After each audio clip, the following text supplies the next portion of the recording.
Praise the Lord. കർത്താവിൻ്റെ പരിശുദ്ധമായ നാമം വാഴ്ത്തപ്പെടുമാറാകട്ടെ.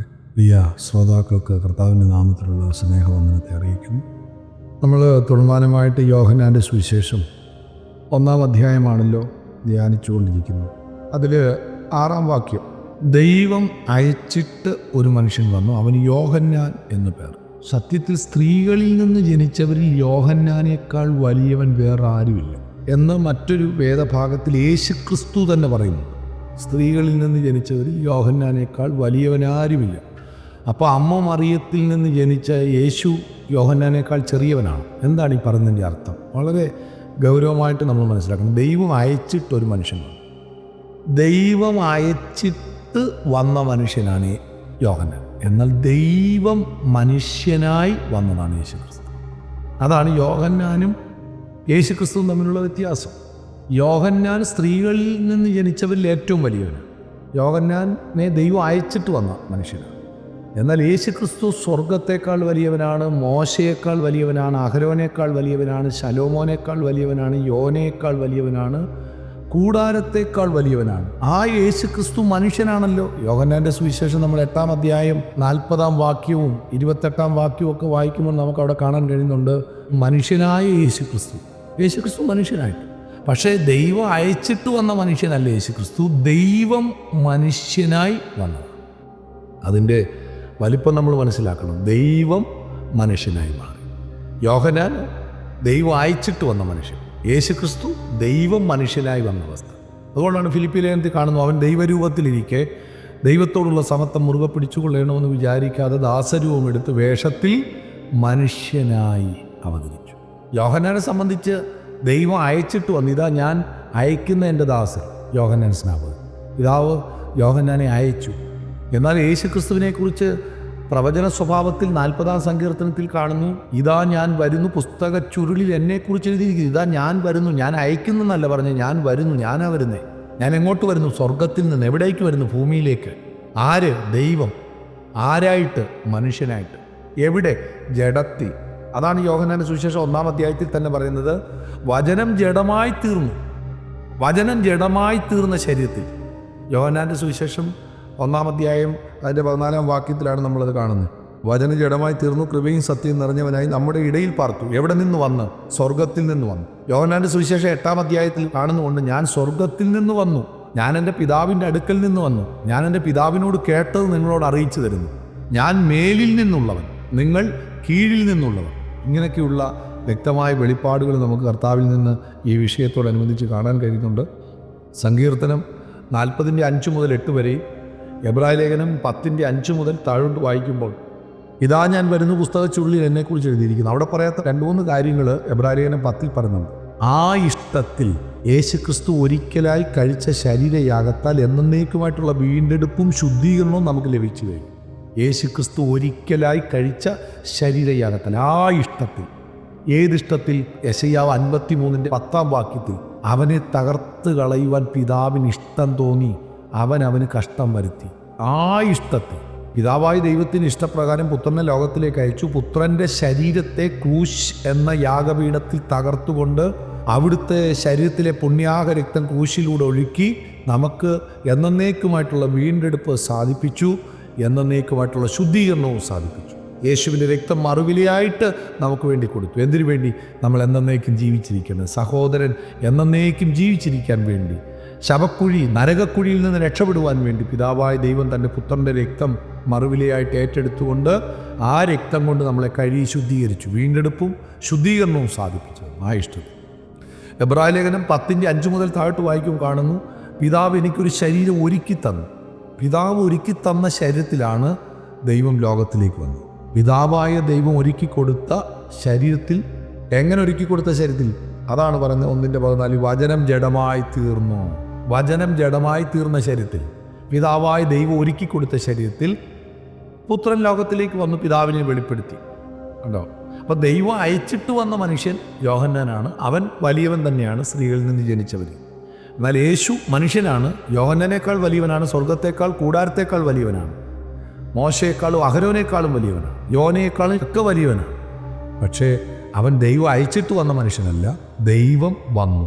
ദൈവം നമ്മോടുകൂടെ എന്നർത്ഥം.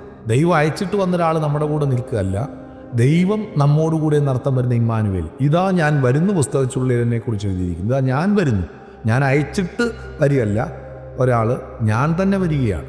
എങ്ങനെ വന്നു? വചനം ജഡമായി തീർന്നു. എങ്ങനെ? പിതാവായ ദൈവം ഒരുക്കി കൊടുത്ത ശരീരമാണ് വചനം ജഡമായി തീർന്നത്. അവിടെ എന്ത് നിറഞ്ഞു? കൃപയും സത്യവും നിറഞ്ഞവനായി നമ്മുടെ ഇടയിൽ പാർത്തു. നമ്മൾ മനസ്സിലാക്കണം, ദൈവം ജഡത്തിലേക്ക് ഇറങ്ങി വന്നത് കൃപയും സത്യവും നിറഞ്ഞാണ്. ദൈവം മനുഷ്യനായി തീർന്നതും കൃപയും സത്യവും നിറഞ്ഞാണ്. ദൈവം മനുഷ്യ ശരീരം സ്വീകരിച്ചത് തന്നെ എന്തിൻ്റെ നിറവാണ്? കൃപയുടെയും സത്യത്തിൻ്റെ നിറവാണ്. നമ്മളോടുള്ള ദൈവത്തിൻ്റെ കൃപയാണ് അതിന് കാരണം. സകല മനുഷ്യർക്കും രക്ഷാകരമായ ദൈവകൃപ ഉദിച്ചുവല്ലേ. ദൈവം മനുഷ്യനായി തീർന്നത് കൃപയാണ്. നമ്മൾ എബ്രായ ലേഖനം 2-ാം അധ്യായം 9-ാം വാക്യം, എങ്കിലും ദൈവകൃപയാൽ എല്ലാവർക്കും വേണ്ടി മരണം ആസ്വദിക്കുവാൻ തക്കവണ്ണം യേശു ക്രിസ്തു ദൂതന്മാരെക്കാൾ അല്പം താഴ്ച വന്നവനായി മരണം അനുഭവിച്ചതുകൊണ്ട് പിതാവായ ദൈവം അവനെ തേജസ്സും മാനവും അണിയിച്ചിരിക്കുന്നു. ദൈവകൃപയാൽ എല്ലാവർക്കും വേണ്ടി മരണം ആസ്വദിക്കുവാൻ.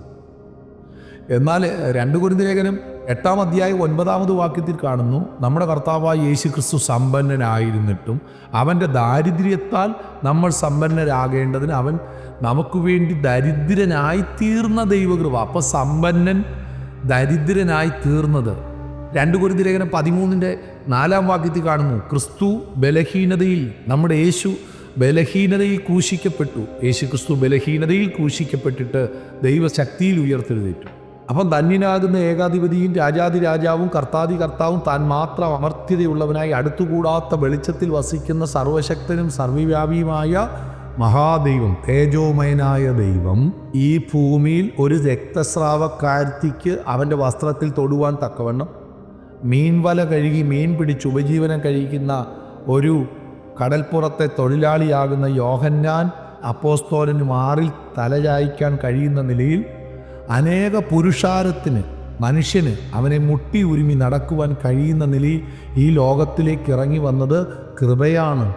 ആ ഇറങ്ങി വന്ന അവസ്ഥ, അവൻ്റെ താഴ്ചയുടെ പടിക്കെട്ടുകളെല്ലാം കൃപയുടെ പടിക്കെട്ടാണ്. അവൻ ദൈവരൂപത്തിലിരിക്കെ ദൈവത്തോടുള്ള സമത്വം മുറുകെ പിടിച്ചുകൊള്ളണമെന്ന് വിചാരിക്കാതെ ദാസരൂപമെടുത്ത് വേഷത്തിൽ മനുഷ്യനായി. ദൈവം മനുഷ്യനായി മാറി, യജമാനൻ ദാസനായി മാറി, സ്വർഗത്തേക്കാൾ ഉന്നതനായി സകലത്തെയും വാഴുന്നവൻ, സ്വർഗത്തെ സിംഹാസനമിട്ട് സകലത്തെയും വാഴുന്നവൻ താഴ്ച വന്ന് ഈ ഭൂമിയിലേക്ക് വന്നു. എല്ലാത്തിനും ആഹാരം കൊടുക്കുന്ന ദൈവം ഒരു നേരം ആഹാരത്തിന് വകയില്ലാതെ വിശന്ന് അലഞ്ഞ് അത്തിച്ചുവട്ടിൽ ഫലം പരതിയത്. സമ്പന്നനായ ദൈവം ദരിദ്രനായി മാറുകയും കയ്യിൽ അരക്കാശിന് വകയില്ലാത്തവനായി, കരവടയ്ക്കാൻ പൈസയില്ലാത്തവനായി, കൂടെ വരുന്നവർക്ക് ആഹാരം മേടിച്ചു കൊടുക്കാൻ കഴിയാതെ കൂടെ വരുന്ന ശിഷ്യന്മാർ മറ്റൊരുവൻ്റെ പാടത്തിറങ്ങി കതിർമണി പറിച്ച് തിന്നത്തക്ക നിലയിൽ ദാരിദ്ര്യാവസ്ഥയിലേക്ക് വന്നതും, എല്ലാവരുടെയും കണ്ണുനീരൊപ്പുന്ന ദൈവം കരയുന്നവനായി യെരുശലേമിൽ നിന്നതും, യൈറോസിൻ്റെ മകളുടെ വീട്ടിൽ ചെന്ന് കരഞ്ഞു. നൈലിലെ വിധവയുടെ കുഞ്ഞിൻ്റെ മഞ്ചം കണ്ട് കരഞ്ഞു. ആ അവസ്ഥ കണ്ട് ആ കുട്ടിയുടെ ചേതനയേറ്റ ശരീരത്തെ നോക്കി കർത്താവ് കരഞ്ഞു. യെരുശലേമിൻ്റെ ശൂന്യാവസ്ഥ നോക്കി കരഞ്ഞു. യേശു കണ്ണുനീർ വാർത്തു.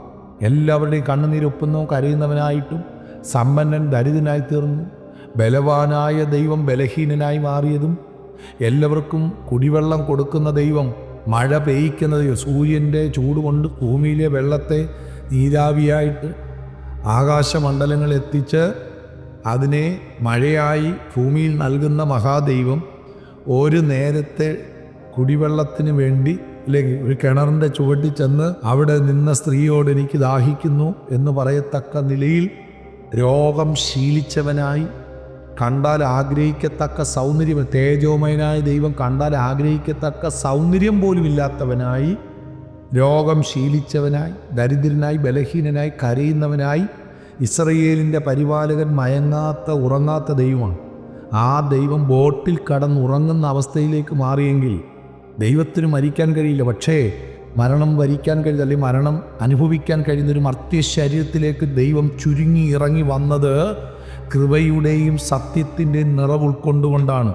നമ്മളോട് തോന്നിയ ദൈവത്തിൻ്റെ സ്നേഹവും കൃപയും കരുണയും മനസ്സലിവുമാണ് ദൈവം മനുഷ്യനായി മാറിയതും, അഡോണായി യജമാനൻ ദാസനായതും, ബലവാൻ ബലഹീനനായതും, സമ്പന്നൻ ദരിദ്രനായതും, ക്രിസ്തു മരണം അനുഭവിച്ചതും, വിശന്ന് ദാഹിച്ചലഞ്ഞ് ഈ ഭൂമിയിൽ നനഞ്ഞു കലങ്ങിയ കണ്ണുകളുമായി കർത്താവ് 33 വർഷം ചിലവഴിച്ചത് മനുഷ്യവർഗത്തോട് തോന്നിയ കൃപയുടെ നിറവാണ്. കൃപയാണ്, അത് നമ്മൾ മനസ്സിലാക്കണം.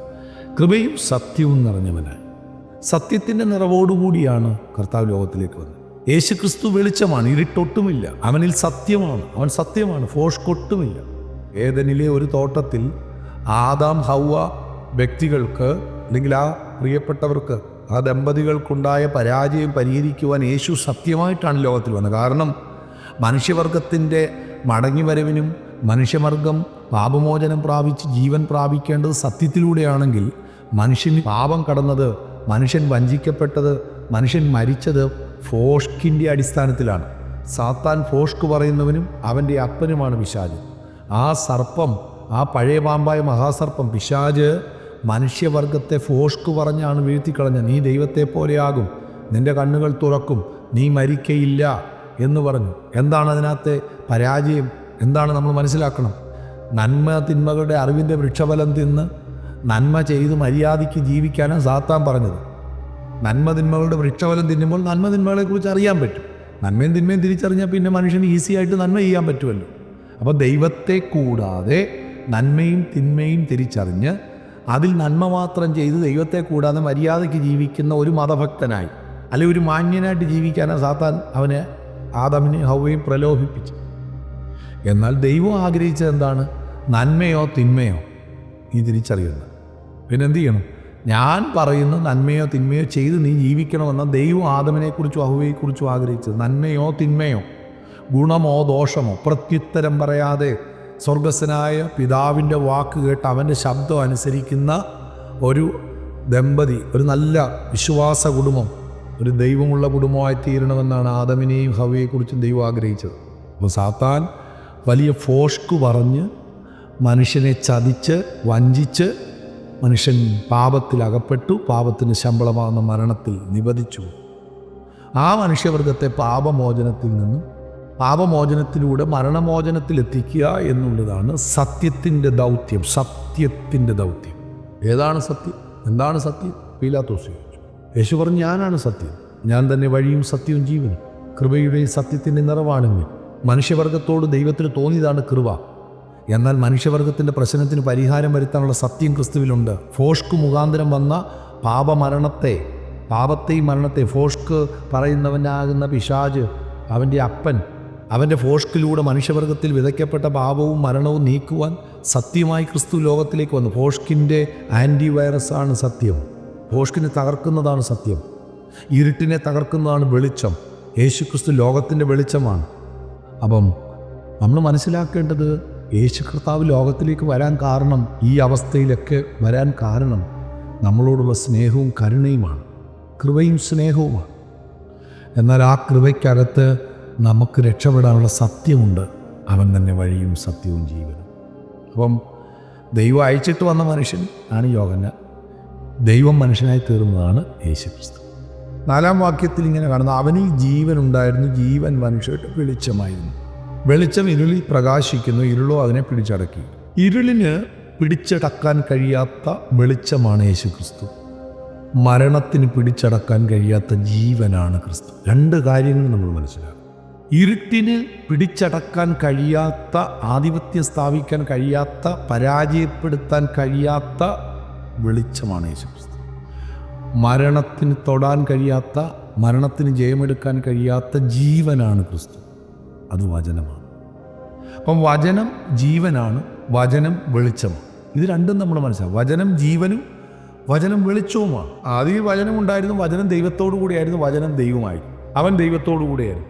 സകലതും അവൻ മുഖാന്തരം ഉളവായതൊന്നും അവനെ കൂടാതെ ഉളവായതല്ല. അവനിൽ ജീവൻ ഉണ്ടായിരുന്നു. കണ്ടോ, അവനിൽ ജീവൻ ഉണ്ടായിരുന്നു.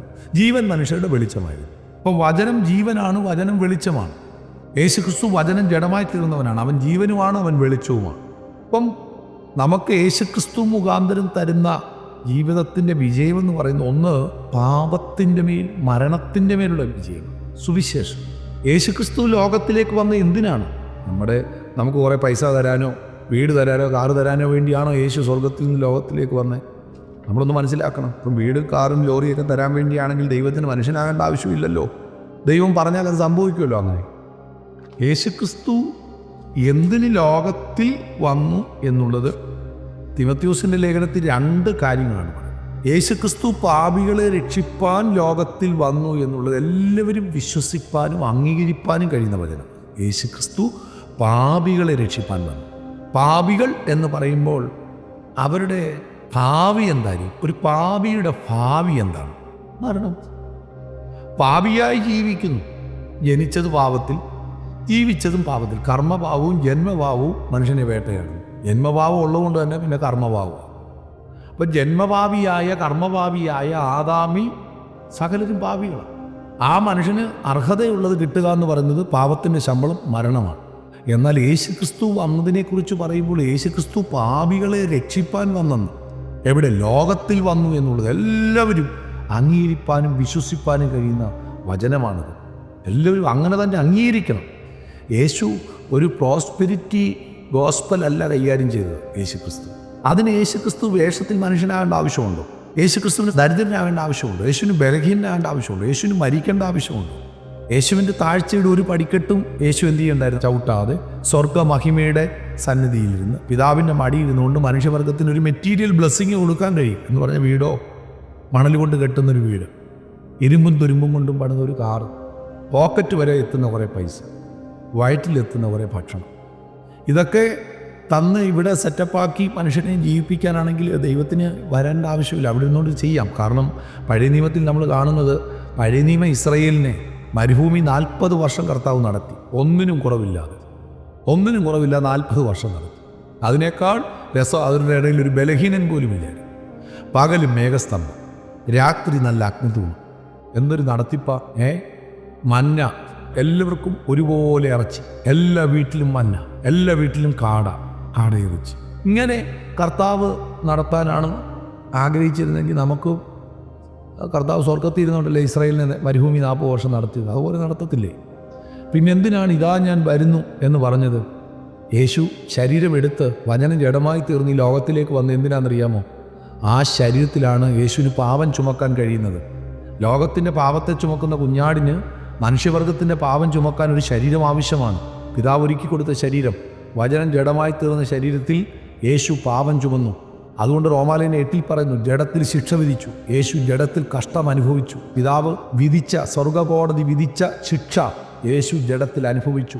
ആ ശരീരത്തിൽ പുണ്യാഹ രക്തവും നിറച്ചുകൊണ്ടാണ് ലോകത്തിലേക്ക് വന്നത്. പുണ്യാഹ രക്തം, ഹാബേലിൻ്റെ രക്തത്തെക്കാൾ ഗുണകരമായി സംസാരിക്കുന്ന പുണ്യാഹ രക്തം. ആ രക്തം കൊണ്ടാണ് നമ്മുടെ പാപത്തെ കഴുകിയത്. ആ രക്തമാണ് നമുക്ക് മറുവിലയായിട്ട് നൽകിയത്. ആ ശരീരമാണ് ക്രൂശ് എന്ന യാഗപീഠത്തിൽ ദൈവത്തിന് സുഗ്രാഹ്യവും പ്രസാദവുമായി യാഗമായി തീർന്നത്. എഫേസ്യ ലേഖനം 5:1-2.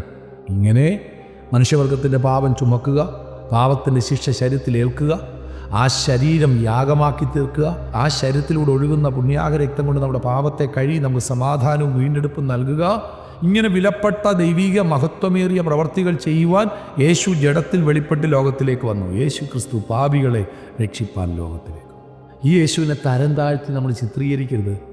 ഈ യേശുവിനെ വില കുറച്ച് നമ്മൾ കാണരുത്. അതാണ് നമ്മൾ ശ്രദ്ധിക്കേണ്ടത്. യേശു നമുക്ക് വീട് തരും. കർത്താവിനോട് ചോദിക്കും, കർത്താവ് എനിക്കൊരു വീട് തരണം എന്ന് പറഞ്ഞാൽ കർത്താവ് വീട് തരത്തില്ലെന്നാണോ? കർത്താവ് വീട് തരും. കർത്താവിനോട് വാഹനം ചോദിച്ചാൽ കർത്താവ് വാഹനം തരും. ഭക്ഷണം ചോദിച്ചാൽ തരും.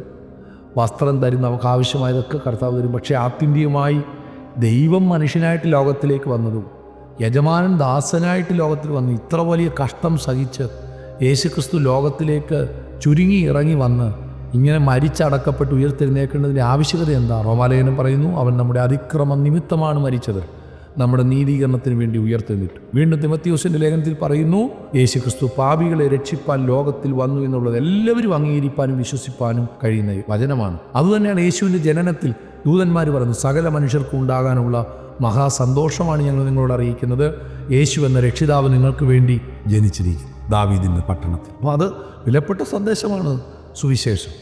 അതിനെ വില കുറച്ച് വെറും ഭൗതികത്തിന് വേണ്ടി വില കുറച്ച് കൊടുക്കരുത്, അങ്ങനെ വില കുറച്ച് കാണരുത്. എന്നാൽ തിമോഥെയോസിൻ്റെ ലേഖനത്തിൽ സുവിശേഷം എന്തിനു വന്നു? വീണ്ടും എടുത്തതേ പറയുന്നത്. ഈ സുവിശേഷം എന്ന് പറയുമ്പോൾ തന്നെ നമ്മൾ മനസ്സിലാക്കണം, യേശുക്രിസ്തുവിൻ്റെ ജനനജീവിത മരണ പുനരുത്ഥാനമാണ്, മടങ്ങിവരവാണ് സുവിശേഷം, ഗുഡ് ന്യൂസ്. അത് വെറും വാർത്തയല്ല, ഒരു വ്യക്തിയാണ്. നമ്മൾ 2 തിമോഥെയോസിൻ്റെ ലേഖനം 1:9-10 കാണുന്നത്, ഇപ്പോൾ മരണം നീക്കുകയും സുവിശേഷം കൊണ്ട് ജീവനും അക്ഷയതയും വെളിപ്പെടുത്തുകയും ചെയ്യുന്ന ദൈവം. ഇപ്പോൾ മരണം നീക്കുകയും മനുഷ്യനിൽ നിന്നും ദാരിദ്ര്യം നീക്കാനല്ല സുവിശേഷം വന്നത്. മനുഷ്യനിൽ നിന്നും ദാരിദ്ര്യ നിർമ്മാർജ്ജനം വരുത്തുക എന്നുള്ള ലക്ഷ്യത്തോടല്ല സുവിശേഷം വന്നത്. സുവിശേഷം വന്നത് മരണം നീക്കാനാണ്. മരണം മനുഷ്യനിൽ നിന്ന് നീങ്ങണമെങ്കിൽ ആത്യന്തികമായിട്ട് മരണത്തെ അവനിലേക്ക് കൊണ്ടുവന്ന ഒരു കാര്യമുണ്ട്. അതാണ് പാപം. മനുഷ്യനിൽ പാപം പ്രവേശിച്ചത് കൊണ്ടാണ് മരണത്തിന് പ്രവേശന കവാടം ഒരുക്കിയത്. മരണത്തിന് പ്രവേശന കവാടം ഒരുക്കി കൊടുത്തത് പാപമാണെങ്കിൽ മരണം ഇറങ്ങി മാറുവാൻ പാപം മാറിയേ മതിയാവും. പാപം എന്ന അവസ്ഥയിൽ നിന്ന് വിടുവിക്കപ്പെടാൻ, പാപമോചനം പ്രാപിക്കാതെ ഒരാൾക്ക് മരണമോചനം പ്രാപിക്കാൻ കഴിയില്ല. യേശുക്രിസ്തു പാപത്തിന് പരിഹാരം ക്രൂശിൽ വരുത്തിയിട്ടാണ് കല്ലറയിൽ നിന്ന് മരണമോചനം എടുത്തത്. യേശു ക്രൂശിൽ കൈകാലുകളെ വിരിച്ചുകൊണ്ട് അർദ്ധനഗ്നനായിട്ട് കള്ളന്മാരുടെ നടുവിൽ മുൾക്കിരീടം ചൂടി വിലാപ്പുറം കുത്തി തുളയ്ക്കപ്പെട്ട് വളരെ കഷ്ടം സഹിച്ച് വേദന സഹിച്ച് യേശുക്രിസ്തു മരിച്ചപ്പോൾ പാപത്തിൻ്റെ ശിക്ഷയാണത്. എല്ലാവരുടെയും പാപം യേശു വഹിച്ചുകൊണ്ടാണ് യേശു ക്രൂശിൽ ആ ശിക്ഷ അനുഭവിച്ചത്. അങ്ങനെ പാപമോചനം ക്രൂശിൽ ചെയ്തതിന് ശേഷമാണ് യേശുവിനെ കല്ലറയിൽ അടക്കി. 3-ാം ദിവസം യേശു മരണത്തെ ജയിച്ചുയർത്തെഴുന്നേറ്റ്. പാപമോചനവും മരണമോചനവുമാണ്. അതുകൊണ്ട് ഒരാൾ പാപമോചനം പ്രാപിക്കാതെ ഒരാൾക്ക് മരണമോചനം പ്രാപിക്കാൻ പറ്റില്ല, ആത്മമോക്ഷം പ്രാപിക്കാൻ കഴിയില്ല. ഒരാൾ കൃത്യമായി മരണമോചനം പ്രാപിക്കണമെങ്കിൽ ആദ്യം അവൻ ക്രൂശിൽ നിന്ന് പാപമോചനം പ്രാപിക്കണം. ക്രൂശിൻ്റെ വചനം നശിച്ചു പോകുന്നവർക്ക് ഭോഷത്വവും രക്ഷിക്കപ്പെടുന്ന നമുക്ക് ദൈവശക്തിയാകുന്നു. യേശുക്രിസ്തുവിൻ്റെ വചനം, ക്രൂശിൻ്റെ വചനം, ആ ക്രൂശിൽ നടക്കുന്ന സംഭവങ്ങളെ, ആ യേശുവിൻ്റെ ജനന ജീവിത മരണം, ആ അടക്കപ്പെടിൽ അത് ഹൃദയത്തിൽ സംഗ്രഹിക്കുന്നവൻ അവന് പാപമോചനം കിട്ടുകയാണ്. അത് ഹൃദയം കൊണ്ട് അംഗീകരിച്ച് ഏറ്റെടുത്ത് ഏറ്റു പറഞ്ഞവന് പാപമോചനം സൗജന്യമായി കിട്ടുകയാണ്. അവനാണ് പിന്നെ മരണമോചനം. ഇപ്പോൾ മരണം നീക്കുകയും സുവിശേഷം കൊണ്ട് ജീവനും അക്ഷയതയും വെളിപ്പെടുത്തുന്നു. സുവിശേഷം വന്നത് മനുഷ്യനിൽ നിന്ന് പാപം മാറ്റാനാണ്. പാപം മാറുന്നിടത്തുനിന്ന് മരണം മാറും. അങ്ങനെ പാപവും മരണവും മാറിയ മനുഷ്യന് ദൈവം കൊടുക്കുന്നതാണ് തേജസ്സും അക്ഷയതയും. തേജസ്സും മാനവും അക്ഷയതയും മനുഷ്യനെ അണിയിക്കുകയാണ്. അതാണ് ആത്മമോക്ഷം അഥവാ ആത്മരക്ഷ. യേശുക്രിസ്തു മനുഷ്യനിൽ നിന്ന് പാപം മരണം മാറ്റി നിത്യജീവൻ നൽകുവാൻ ലോകത്തിലേക്ക് വന്നു. അതുകൊണ്ട് യേശുക്രിസ്തുവിനെക്കുറിച്ച് നമ്മൾ അല്പം കൂടെ ചിന്തിച്ചത്, ദൈവം അയച്ചിട്ട് വന്ന മനുഷ്യനാണ് യോഹന്നാൻ. ദൈവം മനുഷ്യനായി വന്നതാണ് യേശുക്രിസ്തു. കണ്ണുനടയ്ക്കാൻ സ്വർഗീയ പിതാവേ, നല്ല സമയത്തിനായി സ്തോത്രം ചെയ്യുന്നു. അനുഗ്രഹിക്കപ്പെട്ട ദൈവം ഞങ്ങൾക്ക് നൽകിയല്ലോ. ദൈവം അയച്ചിട്ട് വന്ന മനുഷ്യനാണ് യോഹന്നാൻ. അവൻ വലിയവനാണ്, സ്ത്രീകളിൽ നിന്ന് ജനിച്ചവൻ. എന്നാൽ യേശു സ്വർഗത്തേക്കാൾ വലിയവനാണ്. പക്ഷേ അവൻ ഈ ലോകത്തിൽ വന്ന അവൻ മനുഷ്യനാണ്. അത് ദൈവം അയച്ചിട്ട് വന്ന മനുഷ്യനല്ല, ദൈവം തന്നെ മനുഷ്യനായി ലോകത്തിലേക്ക്. ഞങ്ങളുടെ പാപങ്ങൾക്ക് പരിഹാരം വരുത്തി ഞങ്ങൾക്ക് നിത്യജീവൻ നൽകുവാൻ, ഞങ്ങളുടെ മരണം മാറ്റി ഞങ്ങൾക്ക് ജീവൻ നൽകുവാൻ യേശുക്രിസ്തു ലോകത്തിലേക്ക്. ഞങ്ങളുടെ കഷ്ടാനുഭവങ്ങളെ ഞങ്ങൾ ധ്യാനിക്കുന്നു. ഇതെൻ്റെ ഓർമ്മയ്ക്കായി ചെയ്യുവീനെന്ന് അരുളി ചെയ്ത കർത്താവേ, അങ്ങയുടെ കഷ്ടാനുഭവങ്ങളെ ദിനംതോറും ഓർത്ത് അങ്ങയുടെ കഷ്ടാനുഭവങ്ങളോട് ഏകീഭവിച്ചുകൊണ്ട്, അങ്ങയുടെ ദിവ്യ സ്വഭാവത്തോട് ഏകീഭവിച്ചുകൊണ്ട് അങ്ങയുടെ മഹത്വമേറിയ നിത്യജീവൻ പ്രാപിപ്പാൻ ഞങ്ങളെ സഹായിക്കും. യേശു ക്രിസ്തുവിൻ നാമത്തിൽ.